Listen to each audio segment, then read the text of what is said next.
panganay ko, graduate ng Environmental Science. Yung pangalawa ko, graduate ng Automotive. 4 years Automotive. Pangatlo ko, graduate ng Criminology, Board Passer. Take 1. At yung pang-apat ko, nasa Marawi City, Social Worker. Ang Savings Club, lahat ng mga anak ko ay natulungan talaga ng Savings Club dahil doon talaga ako kumukuha ng pera. Nakakautang ako doon nung nung nakaraang taon, nakautang ako ng 50,000. Kasi sunod-sunod yung utang ko kasi kailangan ko ng ipadala sa anak ko dahil dalawa silang college. Tapos yung naging 3 na, mas lalo. Sa ngayon lang, konti na lang yung utang ko, nakautang ako ng 30,000.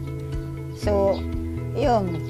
Malaking tulong ng Savings Club para sa akin dahil konti lang ang interest niya.